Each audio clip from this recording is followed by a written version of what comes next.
大家好，欢迎回到我的频道，我是你们的疗愈师 Jules。今天我们要探讨一个非常有趣的话题，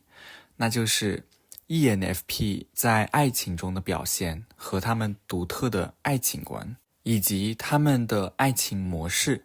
看看他们是如何通过直觉和情感来体验爱情的。我们还会讨论 ENFP 在恋爱中常见的一些挑战，包括他们偶尔会体现出来的那种冲动，以及分心，以及如何在爱情中迷失自我。此外，我还会给出一些针对 ENFP 的爱情建议，帮助他们在恋爱中找到平衡，建立更加健康和稳定的关系。如果你是 ENFP， 你喜欢或欣赏某个 ENFP， 或者你身边有 ENFP 的朋友，你想要帮他们把把关之类的，那我相信今天的内容一定会对你有所帮助。此外，如果你想对 ENFP 整体上有更深入的了解，欢迎观看我主页上的另外2个介绍 ENFP 的视频。视频的内容集中了我好几周的心血，包含挺多心理学知识的，希望大家可以去看一看哦。好了，那让我们就开始这场心灵之旅吧。若要理解一个人的爱情观，那我们就要从他们的心智入手。所以，如果我们想要理解 ENFP 的爱情观，那我们就要看一看他们的哪一些心智功能决定了他们在恋爱中的行为方式和情感体验。首先，他的8大心智功能在爱情中发挥着不同的作用。外向直觉是 ENFP 的主要功能，它驱使 ENFP 不断探索外部世界，发现各种可能性。因此，在爱情中， ENFP 容易被新体验和新感受所吸引，他们常常渴望与伴侣一起经历各种各样新奇的一些冒险，比如四处旅行之类的，并对未来的各种可能性都会感到兴奋。有时候他们的这种兴奋，或者说这种天马行空，反而会对他们的伴侣造成一些小小的压力，尤其是在 ENFP 在恋爱的初期的时候。他们在恋爱初期的时候通常会充满激情，然后呢会抱有一种非常大的好奇心，会想要不断的去寻找新的方式去了解和接触自己的伴侣。与此同时呢， ENFP 在恋爱中又非常珍视自己的自由，以及非常重视伴侣对自己的支持。因此他们在探索伴侣的同时，也希望自己的伴侣能够敞开心扉，将自己的一些事情都跟他们讲，但同时呢，他们也希望伴侣能够给予他们足够的空间，在维持好这段关系的同时，也能继续的去探究外面的世界，就是继续保持原来的社交模式之类的，不希望自己的伴侣一下子就干涉太多之类的。这里听起来可能会有些人觉得 ENFP 既要又要，但是这个只是在恋爱初期的时候， ENFP 可能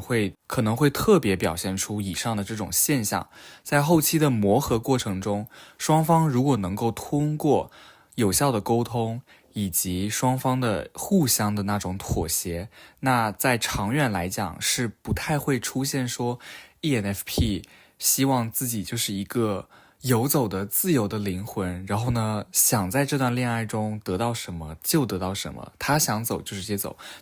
这是不可能的。如果一个人不懂得去尊重和珍视自己的另一半，或者是尊重身边的人，那么他不管是以自己的星座，还是自己的性格，还是自己的成长经历作为挡箭牌，都是没有用的，都不能够为这个不懂得尊重人的人去辩解。好的，然后接下来呢是内向情感，这一个功能是 ENFP 的辅导功能，它让 ENFP 根据内在的情感和信念做出决定。因此在爱情中， ENFP 倾向于跟随自己的心，他们的感情是深刻而且个性化的，是让你有时候会意想不到，甚至是捉摸不透的那种就是非常随性的一种爱情吧。他们非常重视自己的伴侣能够与自己有比较相似的爱情观以及各种价值观，并且希望他们的恋爱关系能够深深地反映出他们内心深处的重要的信念与情感。比如有一些 ENFP 天生可能会更加重视家庭，或者说传统的一些家庭的相处方式，然后就可能会希望自己的伴侣也是这样子一个重视传统、重视家庭的人。与 ENFP 交往最难的一点应该就是他们每一个人都非常的有个性，所以你不能说我之前认识一个 ENFP， 他大概是这样的，那我接下来就可能说以这样同样的套路去跟现在这个 ENFP 谈恋爱之类的，这样子是可能不太行的，因为他们每一个人的追求可能都非常的不同。接下来呢是外向思考，这是 ENFP 的第3功能。这一功能在 ENFP 面对情感困境时会表现得特别明显，就是在你们吵架，或者说在遇到一些考验的时候， ENFP 会尝试通过逻辑来解决爱情中的一些问题。但是呢，看了我前面视频的人应该已经知道了，或者是 ENFP 自己应该也知道，就是这一功能并不是 ENFP 的主导功能。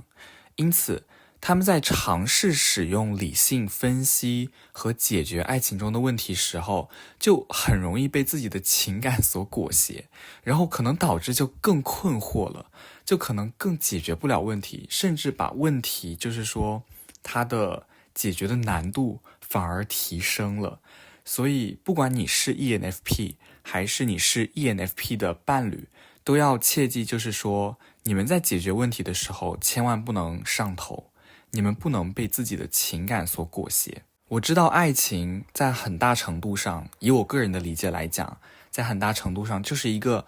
不理性的行为，就是你会需要一些莽撞来在恋爱中达到那种兴奋感，或者说达到那种甜蜜感，或者说制造惊喜，就是你会需要去做一些比较非理性的事情。但是如果你们两个是在解决问题，或者说你们在克服某一个挑战，那必须切记不要被自己的情感所裹挟，否则你们可能会感到更加困惑，或者是 ENFP 自身可能就是会更加困惑。然后如果是有回避倾向的 ENFP， 在遇到这种困惑之后，可能就会选择要么是冷战，要么就是自己会默默退出这段感情，就是对于一些比较回避型比较严重的一些 ENFP 来说。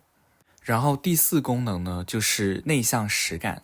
这一个功能是他们的第4功能，表明 ENFP 对过去的经验和现实细节的关注度比较少。就是你们可能自己也知道，就是 ENFP 自己可能也知道，就是你们有时候就是会显得很马虎，有点粗心，然后可能就是一直在畅想自己的未来，很少真正活在当下。所以在 ENFP 谈恋爱的时候，就可能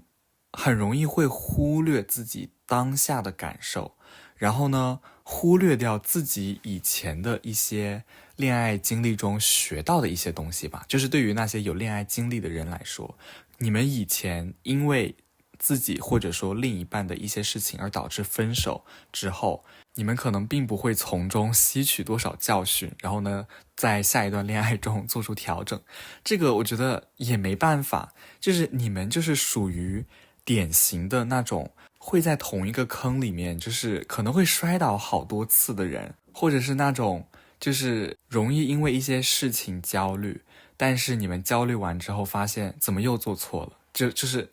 你想了好多，你考虑了好多，然后最后做的决定还是错的。就是怎么讲呢，我觉得这个就只能是说，因为你们很少去真的回顾自己的过去，很少真正的从以前的一些经历中吸取教训，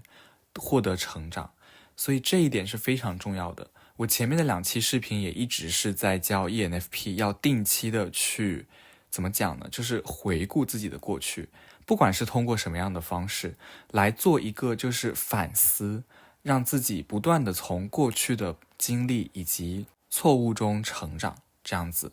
所以呢，如果你是一个正在恋爱中的 ENFP， 或者你正在跟一个 ENFP 谈恋爱，那么你要提醒你自己或者提醒你的伴侣，不要再在同一个坑里面继续摔倒了，好吗？虽然每一段爱情都是独特的，但是总是有那么一些事情的处理方式，或者说应对措施上，是可以从过往的经历中学习的，好吗？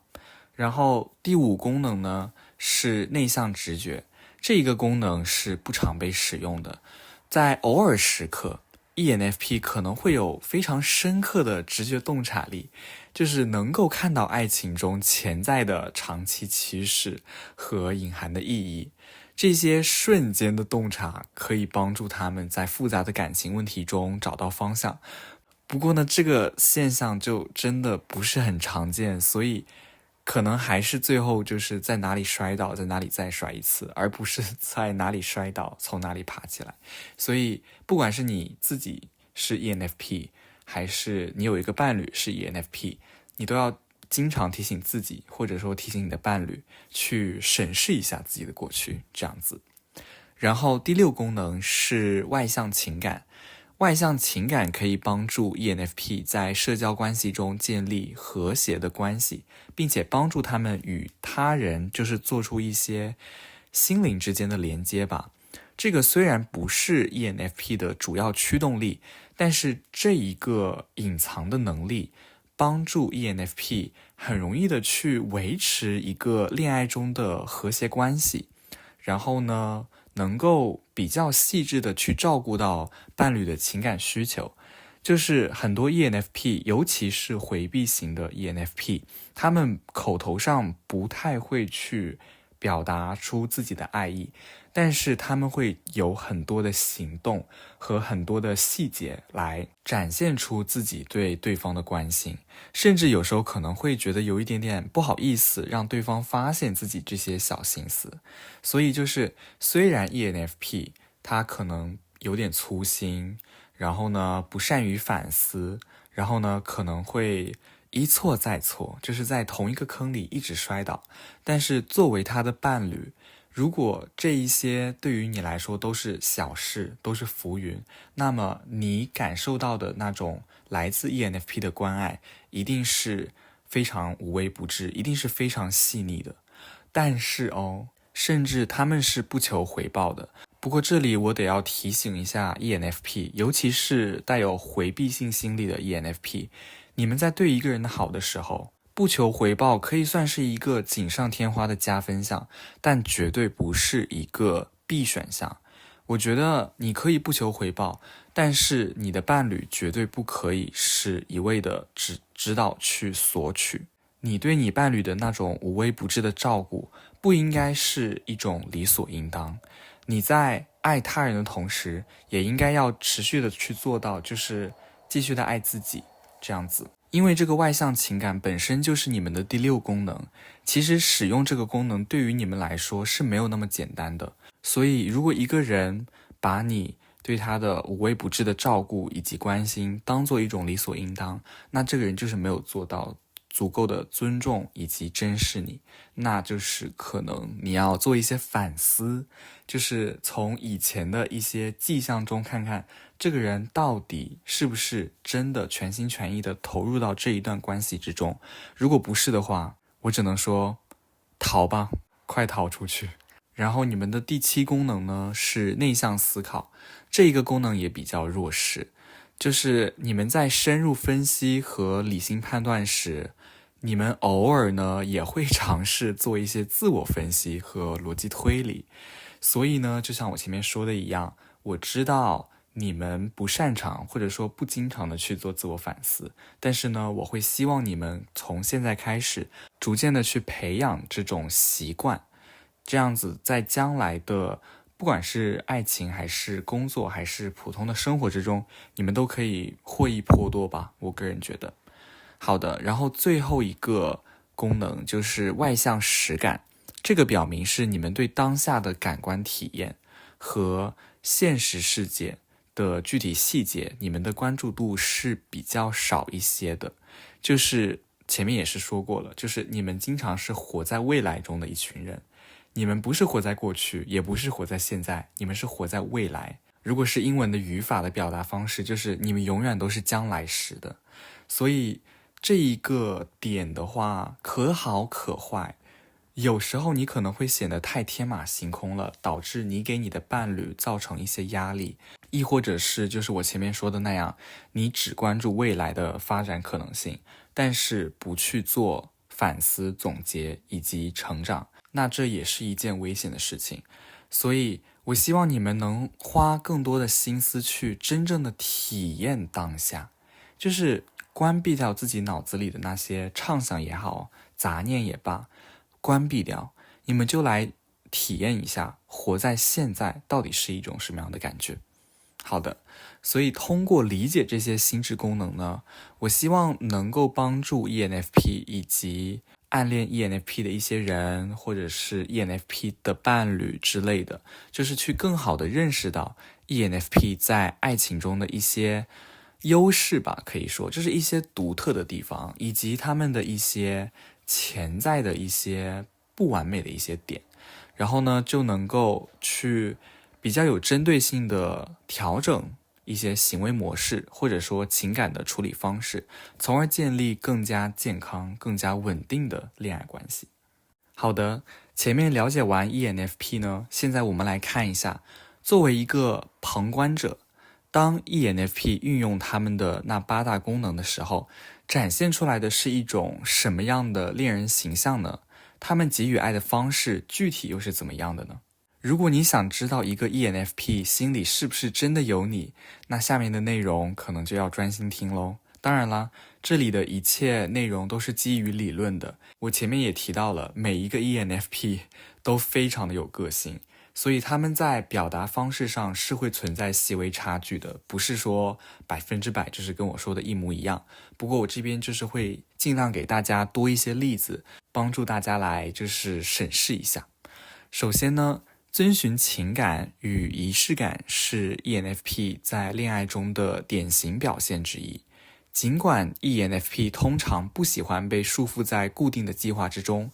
但当他们处于一段比较稳定的，或者是刚刚进入一段恋爱关系之中时，他们会愿意为了伴侣而做出特别的安排和规划的。这种行为可以追溯到他们的内向情感这个辅导功能之上，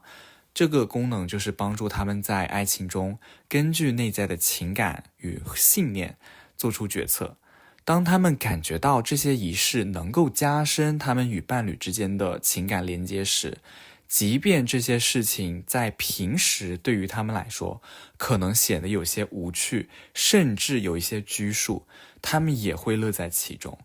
所以这个其实就你懂的，一个人如果真的对你上心，那他是自己会做出改变的，而不是你要强求他改变。好的，第二点呢，就是 ENFP 在恋爱中非常擅长制造惊喜和细心的安排。他们可能平时是一个马虎的人，但是像我前面说的一样，他们在恋爱中可以非常的细心。他们的外向直觉使他们能够非常敏锐地捕捉到自己伴侣的一些兴趣以及爱好，并且他们非常乐于通过各种各样的创意来表达自己的爱意。就是比如说他们经常就是会注意到他们伴侣的一些非常细微的需求，然后呢精心策划一些惊喜来给对方带来愉悦感和意外的惊喜。所以我觉得作为 ENFP 伴侣非常幸福，但是也有可能造成一些小小的压力的一点，可能也来自于此吧。不过我个人觉得作为 ENFP 的伴侣，你不需要特别觉得压力大。如果你觉得无法就是说用惊喜来打败惊喜，就是无法用一个更大的惊喜来让 ENFP 感觉到惊喜，你不如做一些更加循规蹈矩，甚至是一些就是很朴素的一些就是策划呀，或者是一些安排呀之类的，就是通过一些比较简单的一些方式，让 ENFP 感觉到你对他的那种关爱就已经足够了。就是 ENFP 真的是一群非常温暖，然后特别在爱情中就是不求回报的一群人。最后，我个人也觉得是最重要的一点吧，就是表现欲的增强是 ENFP 在恋爱中的一个特别显著的特点。他们渴望在伴侣面前展现出最好的自己，希望通过各种行动和表达赢得伴侣的认可和欣赏。这种行为可以部分归因于他们的外向思考能力，也就是前面提到的第三功能，就是虽然不是 ENFP 的主导功能，但在恋爱关系中，尤其是当他们希望证明自己或巩固关系时，他们会努力通过合理化和逻辑分析，如何更好地表现自己，来增进你们之间的关系。所以如果你发现你面前的这个人，比如说这个 ENFP， 突然之间就通过各种各样的一些看起来好像是有经过一些精心准备的一些关于自己的故事也好，自己过往的经历也好，甚至是过往的创伤也好，就是通过自己增强的表现欲来拉近你们之间的关系的话，那么说明这个 ENFP 真的非常的在意你。然后这里我特别想要提到的一点就是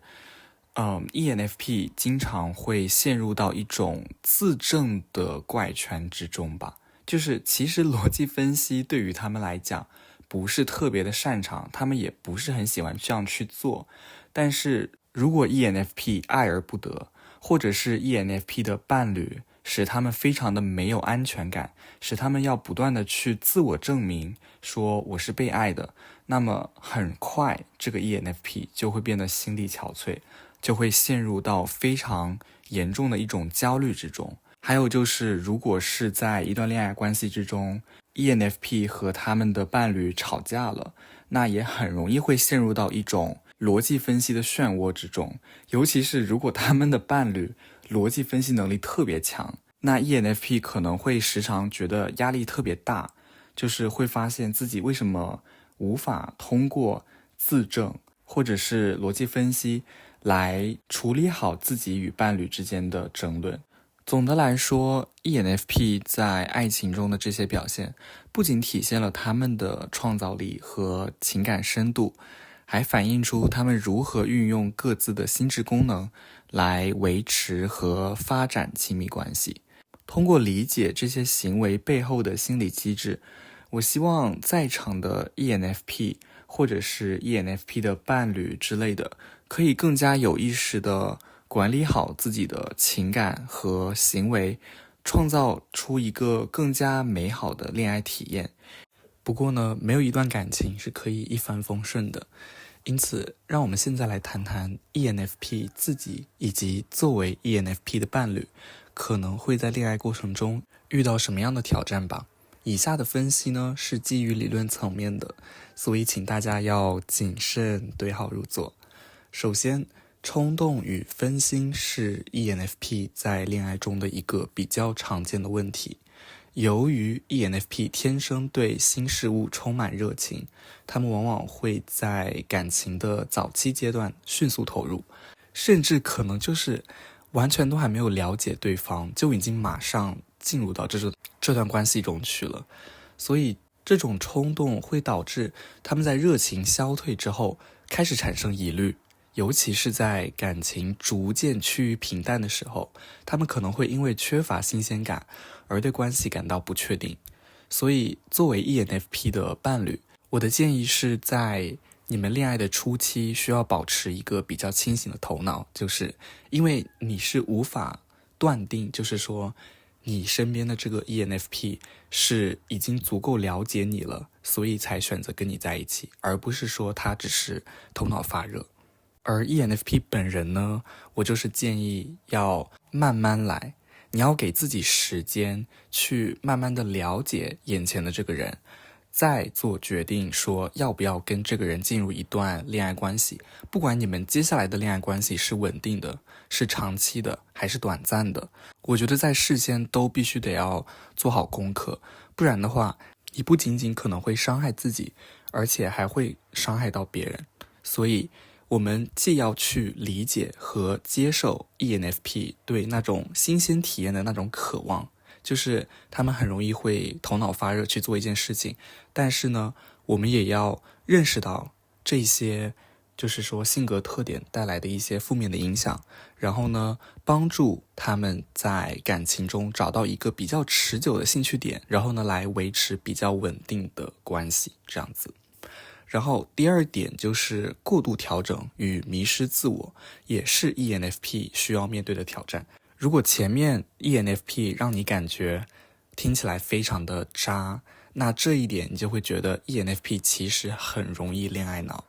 因为 ENFP 其实很在意他们与他人的情感连接的，所以 ENFP 往往会为了迎合自己的伴侣而不断的去调整自己，渐渐的可能就开始晕船了，可能就逐渐在关系中迷失了自我。就是他们可能会通过压抑自己的需求和价值观的方式来满足伴侣的期望。不要忘了 ENFP 本身也是非常完美主义的，他们不仅仅希望自己的伴侣可以做到完美，他们同时也要求自己要做到完美。所以为了让伴侣觉得自己是一个完美的伴侣，他们可能会不断的去隐藏自己的真实面目，给自己的伴侣创造一个就是泡泡中的世界吧，可以是这样说。因此我给 ENFP 的建议就是说，你们要接受一个不完美的自己，同时也要接受一个不完美的伴侣，因为这个世界上没有任何人是完美的。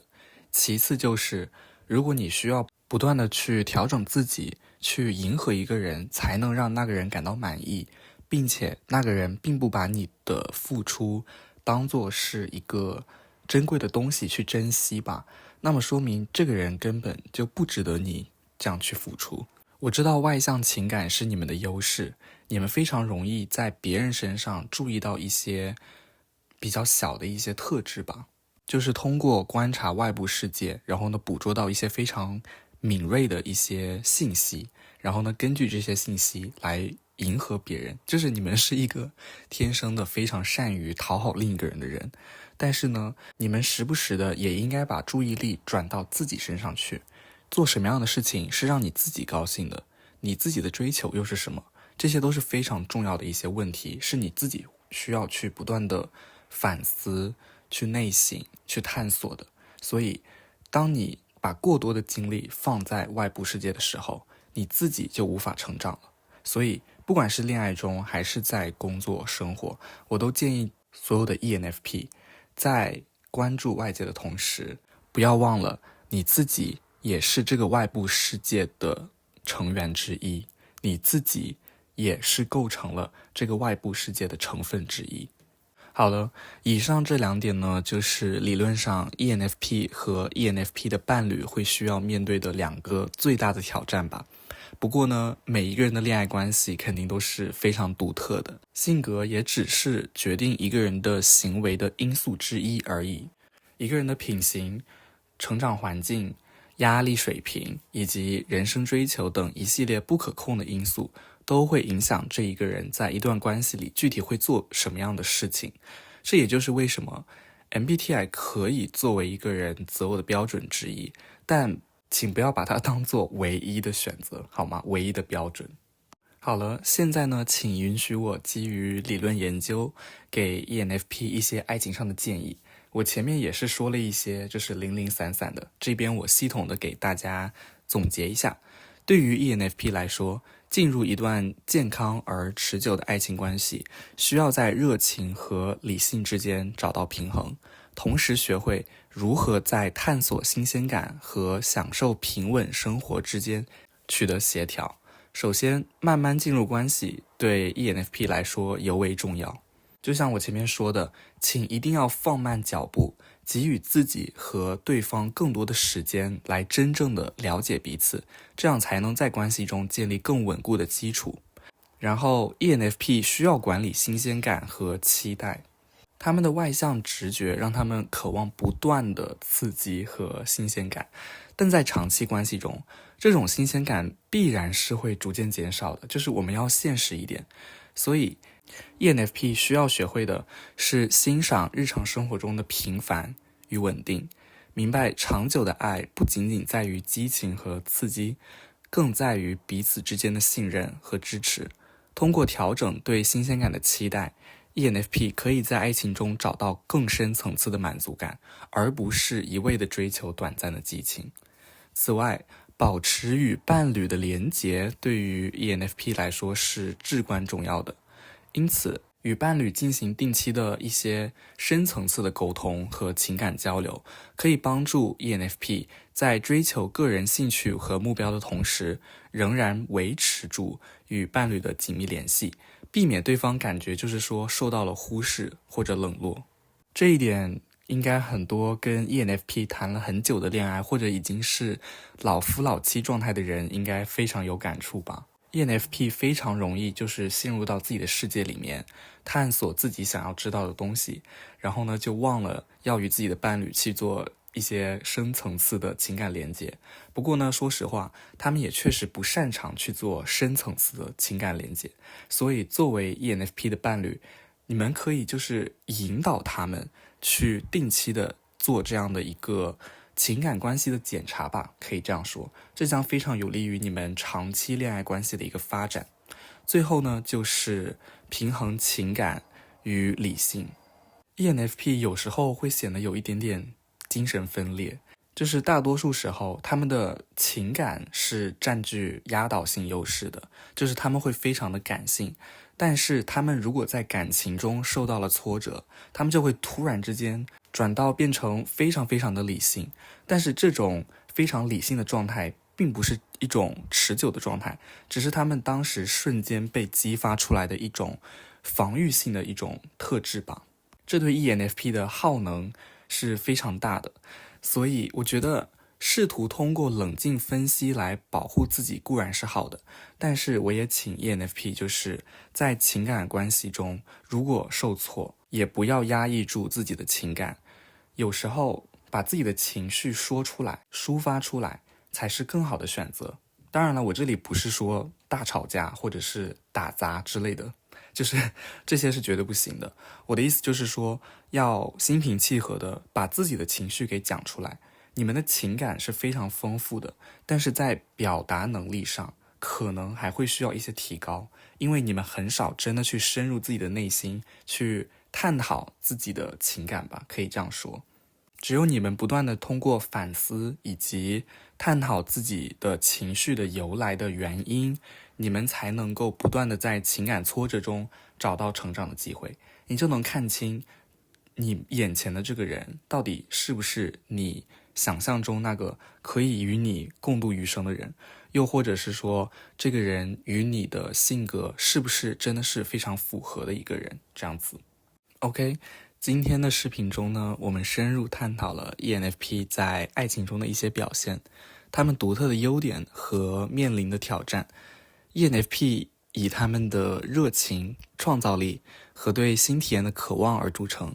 在恋爱中，他们倾向于通过细心的安排和制造惊喜来表达爱意，同时他们也希望伴侣能够理解并支持他们的探索精神，并希望能够被给予足够的自由。这种热情和独特的对自由的追求，使得 ENFP 的爱情生活充满活力和变化。没错，变化也是一个关键词。然而 ENFP 呢，我们也看到在恋爱中也是面临着一些挑战的。由于他们天性中的冲动和对新鲜感的依赖，他们有时很容易能够快速的投入到一段感情中，但是又很快的会在自己的激情消退之后就是离开，或者是感到非常的不确定。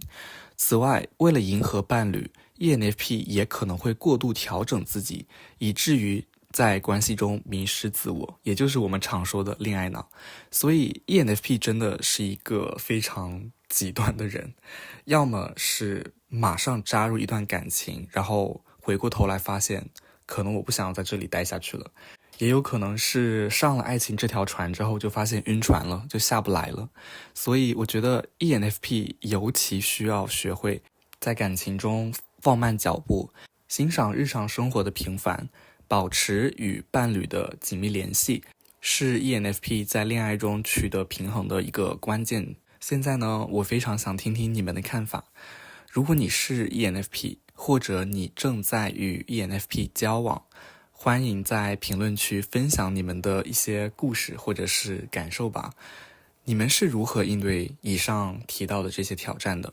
又有哪些策略对你们特别有效？如果你们有任何问题，或希望我们在下期视频中讨论下一个别的 MBTI 的性格类型，也请在评论区中告诉我，我会尽力解答你们的问题，并在未来的视频中继续探讨这些有趣的话题。感谢大家的观看，如果你喜欢今天的内容，不要忘了点赞、分享并订阅我的频道，期待与你们在评论区的互动，我们下次再聊。